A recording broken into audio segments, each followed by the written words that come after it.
저는 그날 충격적인 광경을 목격했습니다. 새벽 4시 병원 지하실에서 제가 본 것은 수술복을 입고 조카 지우의 시신 앞에 서서 차가운 미소를 짓고 있는 신현수의 모습이었습니다. 그의 손에는 빈 주사기가 들려 있었고 그는 중얼거렸어요. 바로 그 말을요.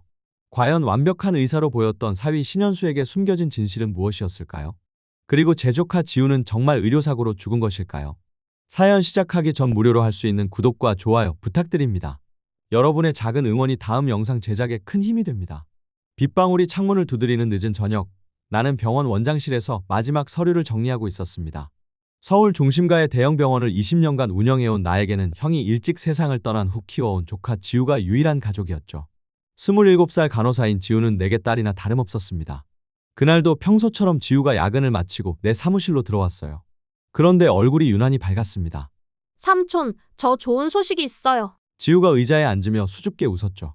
소개팅에서 만난 분이 있는데 정말 좋은 분이에요. 내 가슴이 묘하게 철렁했습니다. 조카가 누군가를 만난다는 것 자체가 기쁘면서도 불안했거든요. 어떤 분인데? 내가 물었습니다. 신현수라는 분이에요. 흉부외과 전문이시고 서울대 의대 출신의 미국에서 연수도 받으셨대요. 화려한 스펙이었습니다. 하지만 이상하게도 불안감이 더 커졌어요. 의료계는 생각보다 좁습니다. 그 정도 경력이면 한 번쯤 들어봤을 법한데 전혀 기억이 나지 않았거든요. 어느 병원이지? 강남의 한 대학병원이래요. 삼촌 병원보다는 작은 곳이지만요. 지우가 사진을 보여줬는데 잘생긴 남자였습니다. 30대 중반으로 보이는 깔끔한 외모에 자신감 넘치는 미소. 하지만 왜인지 그 미소가 어색해 보였어요. 너무 완벽해서 오히려 부자연스러웠죠. 언제부터 만났니? 한 달 정도 됐어요. 의료진 소개팅 앱에서 만났는데 정말 신사적이시고 저를 잘 챙겨주세요. 지우의 눈이 반짝였습니다. 사랑에 빠진 여자의 눈이었죠. 그날 밤 집으로 돌아가는 길, 나는 계속 신현수라는 남자 생각이 났습니다. 20년간 의료계에 몸담으면서 쌓은 인맥이 상당한데 정말로 한 번도 들어본 적이 없다는 게 이상했어요. 혹시 지방에서 올라온 의사일까? 아니면 최근에 미국에서 돌아왔을까? 사흘 후 지우가 더 충격적인 소식을 전했습니다. 삼촌, 저 임신했어요. 순간 시간이 멈춘 것 같았어요. 그리고 현수 오빠와 결혼하기로 했어요. 모든 것이 너무 빨랐습니다.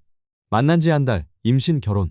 의료진이라면 피임에 대해 누구보다 잘 알 텐데 이런 실수가 있을까 싶었죠. 하지만 지우의 행복한 표정을 보니 뭐라 말할 수가 없었습니다. 현수 씨를 한번 만나보고 싶구나.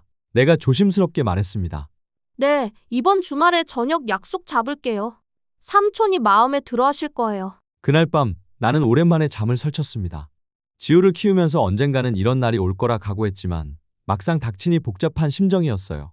특히 그 신현수라는 남자에 대한 묘한 불안감이 계속 머리를 맴돌았습니다. 주말 저녁 강남의 한 고급 레스토랑에서 신현수를 처음 만났습니다. 키 180cm 정도의 건장한 체격에 정말 의사다운 외모였어요. 깔끔한 정장을 입고 나타난 그는 완벽한 첫인상을 주었습니다. 안녕하십니까 원장님. 신현수입니다. 90도로 정중하게 인사하는 모습에서 예의 바른 교육을 받았음을 알 수 있었죠. 악수를 나누는데 손이 부드러웠어요. 수술을 많이 하는 외과 의사치고는 의외였습니다. 지우 이야기를 많이 들었습니다. 정말 좋은 분을 만났네요. 그의 말투는 유창했지만 어딘가 어색함이 있었어요.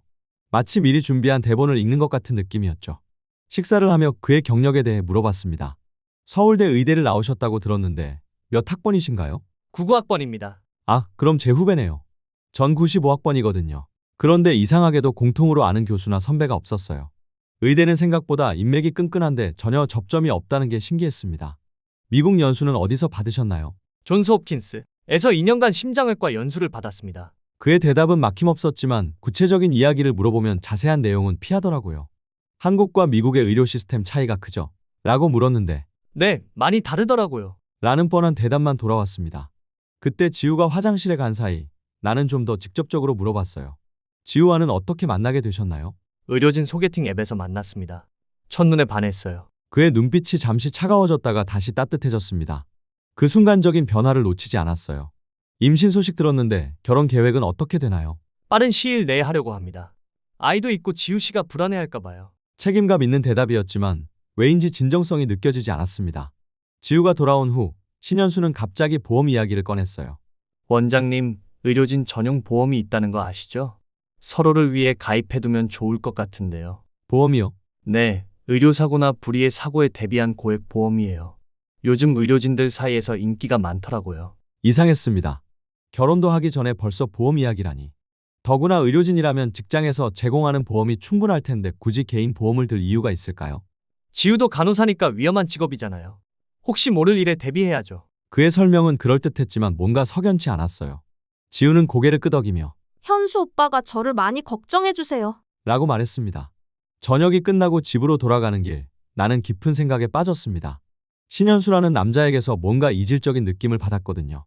너무 완벽한 것도 문제였고 구체적인 질문에는 항상 뭉뚱그리며 넘어가는 것도 수상했습니다. 결혼 준비는 예상보다 빨리 진행되었습니다. 신현수가 모든 걸 주도했어요. 예식장 예약부터 혼수 준비까지 마치 미리 계획이라도 세워둔 것처럼 척척 진행했죠. 지우는 임신 초기라 피곤해하며 대부분 신현수의 의견을 따랐습니다. 더 이상한 건 그가 계속 보험 가입을 재촉한다는 거였어요. 어느 날 저녁 지우에게서 온 전화였습니다. 현수 오빠가 자꾸 보험 이야기를 해요. 꼭 들어야 한다면서요. 얼마나 큰 보험인데? 7억이래요. 너무 큰 것 같아서 망설이고 있어요. 7억이라니. 일반 간호사가 들기에는 터무니없이 큰 금액이었습니다. 왜 그렇게 큰 보험을 들어야 한다는 거지? 의료진은 위험에 노출되어 있고 특히 임신 중에는 더 조심해야 한다면서요. 자기도 똑같이 들 거라고 해요. 논리적으로는 말이 되는 설명이었지만 뭔가 찜찜했어요. 다음 날 나는 보험회사에 직접 문의해봤습니다. 의료진 전용 보험이 있나요? 네, 있습니다만 보통 2억에서 3억 정도가 일반적이에요. 7억은 상당히 고액이네요. 역시 평범하지 않은 금액이었습니다. 그런데 더 놀라운 소식이 기다리고 있었어요. 지우가 갑자기 혼인신고를 하자고 했던 겁니다. 결혼식 전에 미리 법적으로 부부가 되고 싶대요. 왜 그렇게 급하게? 현수 오빠가 세금 혜택도 있고 임산부 혜택도 받을 수 있다고 해요. 모든 게 너무 빨랐습니다. 만난 지 2달, 임신 발견, 보험 가입, 혼인신고, 결혼식. 마치 누군가의 치밀한 계획에 따라 진행되는 것 같았어요. 어느 날 밤, 나는 오랜 친구인 정신과 의사 박 교수에게 전화를 걸었습니다. 혹시 신현수라는 흉부외과 의사 아나? 신현수? 잠깐만. 아니, 모르겠는데? 어느 병원이야? 강남대학병원이래. 그 병원에 흉부외과가 있나? 내가 알기로는 작은 병원인데. 의심이 더욱 커졌습니다. 다음 날 나는 직접 그 병원에 전화를 걸어봤어요. 흉부외과 신현수 선생님 계신가요? 죄송하지만 저희 병원에는 흉부외과도 없고 그런 분이 안 계신데요. 심장이 쿵 떨어졌습니다. 그 주말 신현수가 부모님을 소개시켜주겠다고 했어요. 부산에서 올라오신다고 하시네. 지우가 기뻐하며 말했습니다. 하지만 약속 당일 아침 갑자기 연락이 왔어요. 갑자기 아버님이 편찮으셔서 병원에 가셔야 한대요. 또 핑계였습니다.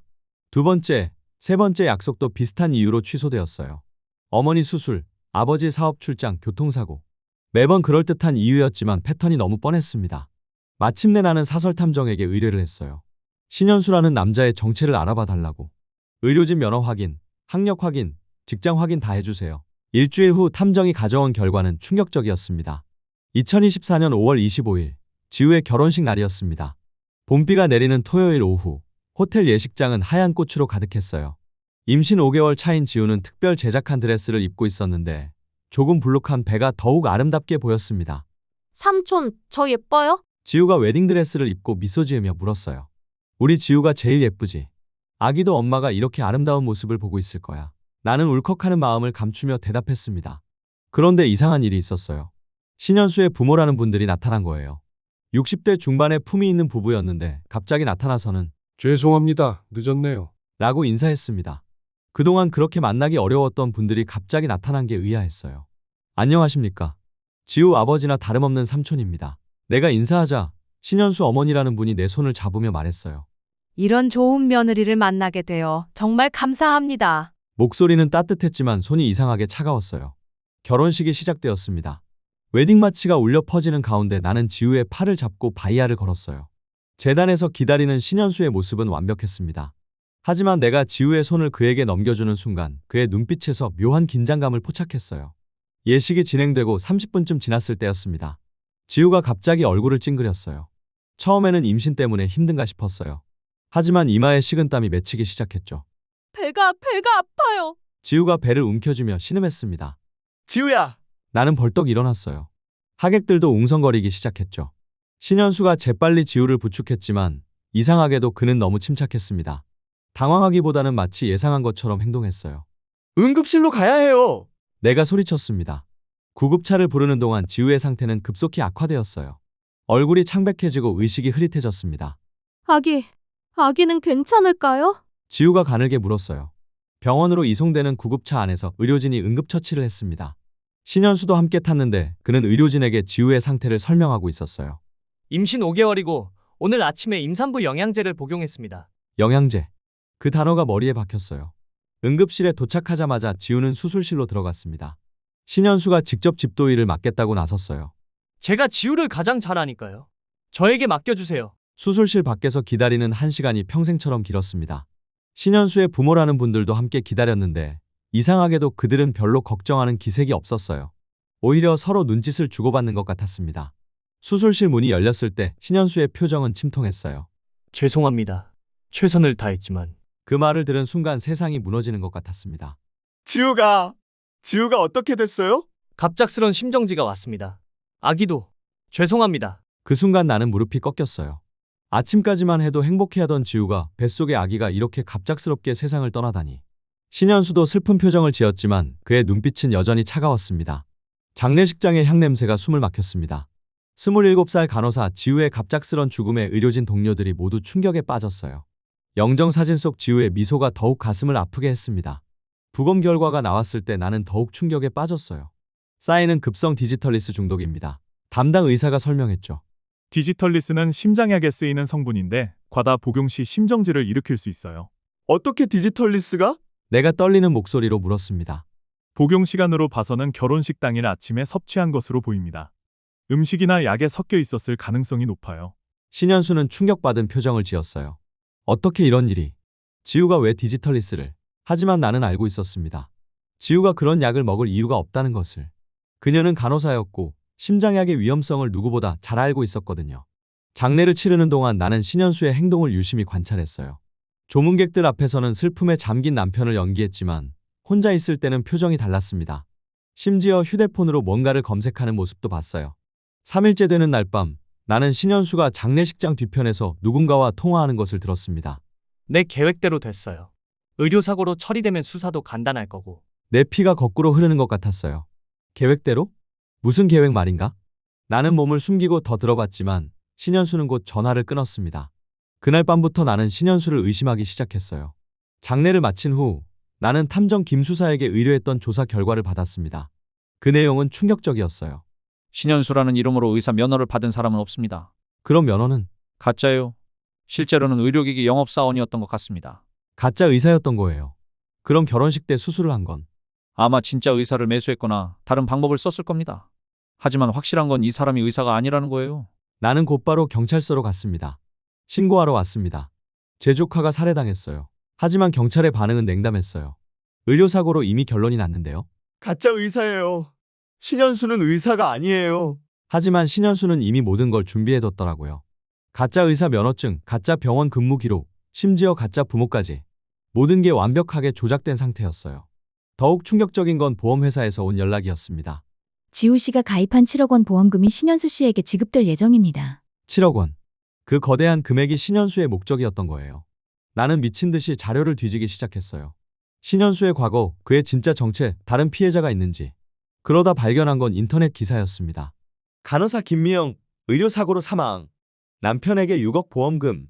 김 수사가 가져온 추가 조사 결과는 더욱 충격적이었습니다. 신현수는 진짜 이름도 아니에요. 본명은 박성민, 38세입니다. 서류를 펼쳐보니 무서운 진실이 드러났어요. 첫 번째 사건, 2021년 부산 간호사 김미영과 결혼 후 3개월 만에 의료사고로 사망. 보험금 6억 원. 두 번째 사건, 2022년 대구 약사 이선희와 결혼 후 4개월 만에 병원에서 응급실 오진으로 사망. 보험금 6억 5천만 원.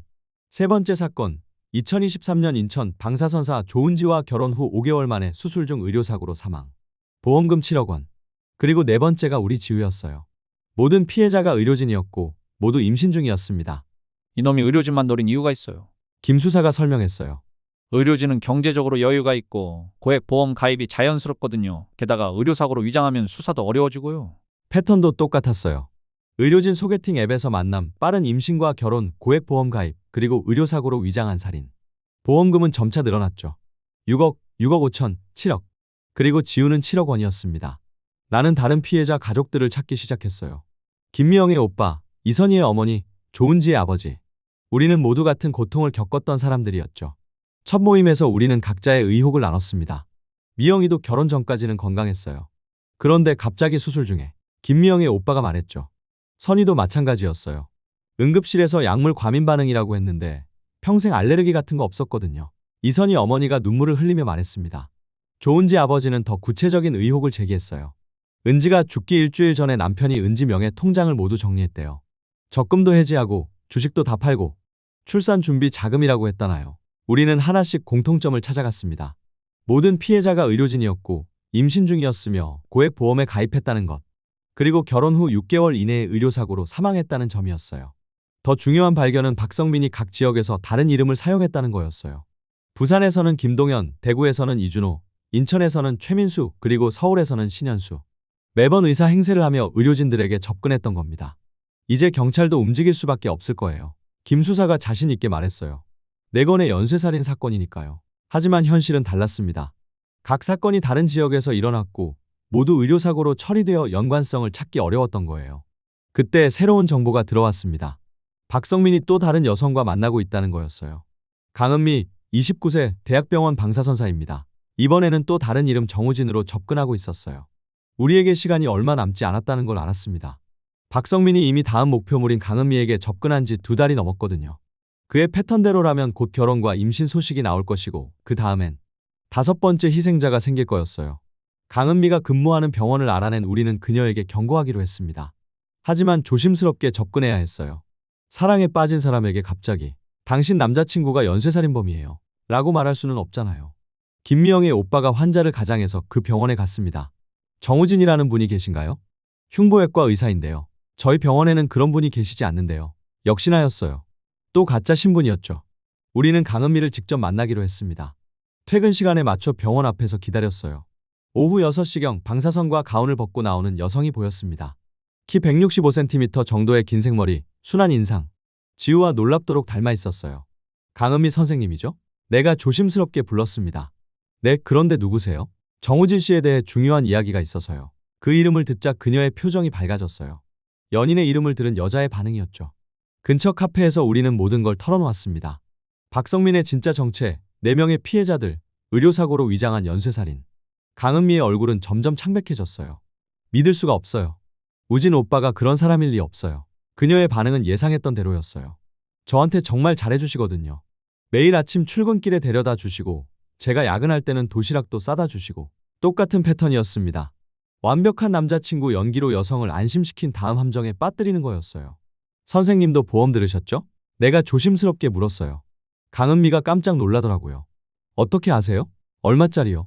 8억요. 너무 큰 것 같아서 망설였는데 우진 오빠가 의료진은 위험에 많이 노출되어 있다면서 8억. 또 금액이 올랐네요. 이 악마 같은 놈의 욕심은 끝이 없었습니다. 우리는 강은미에게 모든 증거를 보여줬어요. 다른 피해자들의 사진, 사망 기록, 보험금 수령 내역, 그리고 박성민이 사용했던 가짜 이름들까지. 강은미는 눈물을 흘리며 말했어요. 그럼 저도 죽게 되는 건가요? 그래서 우리가 여기 온 거예요. 당신을 구하려고요. 이선희 어머니가 그녀의 손을 잡으며 말했습니다. 더 늦기 전에 도망쳐야 해요. 하지만 강은미는 이미 박성민의 완전한 통제하에 있었어요. 저 이미 임신했어요. 2달째요. 우리 모두 숨이 막혔습니다. 패턴이 완전히 똑같았거든요. 그리고 다음 주에 혼인신고하기로 했어요. 우진 오빠가 아기를 위해서라고. 모든 게 박성민의 계획대로 진행되고 있었어요. 우리는 더 이상 시간을 끌 수 없었습니다. 선생님, 경찰에 신고하셔야 해요. 지금 당장요. 하지만 증거가 있나요? 우진 오빠가 정말 그런 일을 했다는 확실한 증거가. 강은미의 말이 맞았어요. 우리에게는 정황 증거만 있을 뿐 결정적인 물증이 없었거든요. 그때 김 수사가 새로운 정보를 가져왔어요. 박성민이 온라인으로 이상한 걸 주문했어요. 해외 사이트에서 의료용 약물을. 심장이 쿵쾅거렸습니다. 또 시작된 거였어요. 시간이 촉박했습니다. 강은미와 박성민의 혼인신고가 일주일 앞으로 다가왔고 그 후엔 지우와 같은 비극이 반복될 거였어요. 우리는 마지막 작전을 세웠습니다. 먼저 강은미를 안전한 곳으로 피신시켰어요. 그녀가 갑자기 사라지면 박성민이 의심할 테니 가족 응급 상황을 핑계로 고향에 내려간다고 했죠. 그 사이 우리는 결정적인 증거를 찾기 위해 마지막 노력을 기울였습니다. 김 수사가 박성민의 임시 거처를 찾아냈어요. 오피스텔 한 채를 빌려서 살고 있었는데 24시간 감시를 시작했습니다. 그리고 이틀째 되는 날 드디어 결정적인 순간을 포착했어요. 박성민이 검은 가방을 들고 나오는 모습이었습니다. 우리는 조심스럽게 뒤를 따랐어요. 그가 향한 곳은 의외로 한 제약회사 연구소였습니다. 거기서 누군가와 만나 가방을 건네는 모습을 목격했어요. 저 사람이 누구일까요? 제약회사 내부자 같은데 우리는 그 사람도 미행하기로 했습니다. 그리고 충격적인 사실을 발견했어요. 그는 지우가 죽던 날 병원에 있었던 마취과 의사였던 겁니다. 모든 퍼즐이 맞춰지기 시작했어요. 박성민은 혼자 일한 게 아니었어요. 각 병원마다 내부자가 있었고 그들이 의료사고를 조작하는데 협력했던 거죠. 마취과 의사, 응급의학과 의사, 외과 의사, 의료진을 이용한 완벽한 살인 네트워크였습니다. 우리는 즉시 경찰에 신고했어요. 이번에는 확실한 증거가 있었거든요. 박성민과 내부자들의 만남, 의심스러운 거래, 그리고 가장 중요한 건 강은미라는 다음 목표물의 존재였어요. 경찰이 움직이기 시작했습니다. 박성민의 오피스텔을 수색했을 때 나온 물건들은 상상을 초월했어요. 각종 독성 의료용 약물, 가짜 신분증들, 그리고 충격적이게도 다음 목표물들의 리스트까지 있었어요. 이게 뭐예요? 경찰이 수첩을 보여줬는데 거기에는 의료진 여성들의 사진과 정보가 빼곡했어요. 이미 죽은 4명에게는 빨간 X 표시가, 강은미에게는 파란 동그라미가 그려져 있었죠. 그리고 아직 접근하지 않은 여성 10명의 사진이 더 있었습니다. 재판이 시작되었을 때 박성민은 끝까지 무죄를 주장했어요. 저는 그저 불운하게 아내들을 잃은 남자일 뿐입니다. 하지만 증거는 넘쳐났죠. 가짜 신분, 독성 약물, 내부자들과의 거래 기록, 그리고 무엇보다 살아남은 강은미의 증언까지. 협력했던 의료진들도 모두 체포되었어요. 돈에 눈이 멀어 환자의 생명을 담보로 거래했던 그들에게 의료계는 분노했습니다. 의료진의 신뢰를 무너뜨린 최악의 범죄. 라는 성토가 쏟아졌어요. 마침내 판결이 내려졌습니다. 피고인 박성민에게 사형을 선고한다. 법정에 앉아있던 우리 유가족들은 모두 눈물을 흘렸어요. 복수가 완성된 순간이었지만 잃은 가족들은 돌아오지 않았거든요. 재판이 끝난 후 나는 지우가 잠든 곳을 찾았습니다. 가을 햇살이 따스하게 내리는 오후였어요. 묘비 앞에 꽃을 놓으며 속삭였죠. 지우야, 삼촌이 약속 지켰어. 그 악마는 이제 평생 너를 괴롭히지 못해. 강은미는 아이를 건강하게 낳았어요. 그리고 의료진들의 도움으로 새로운 삶을 시작했죠. 박성민의 마지막 목표물이 될 뻔했던 그녀가 살아남은 건 정말 다행이었어요. 하지만 이 사건은 의료계에 큰 충격을 주었습니다. 환자의 생명을 구해야 할 의료진이 돈을 위해 살인에 가담했다는 사실 말이에요. 이후 병원들은 보안을 대폭 강화했고 의료진 신원 확인 절차도 까다로워졌어요. 나는 지금도 그때를 생각하면 소름이 돋습니다. 만약 우리가 조금만 늦었더라면 강은미도 지우와 같은 운명을 맞았을 거예요. 그리고 박성민의 리스트에 있던 다른 10명의 의료진들도 마찬가지였을 테고요. 지우의 죽음은 비극이었지만 그 비극이 더 큰 참사를 막는 계기가 되었어요. 이제 더 이상 박성민 같은 악마가 의료진들을 노릴 수 없을 테니까요. 내 사랑하는 조카 지우야, 내가 많은 사람들을 구했단다.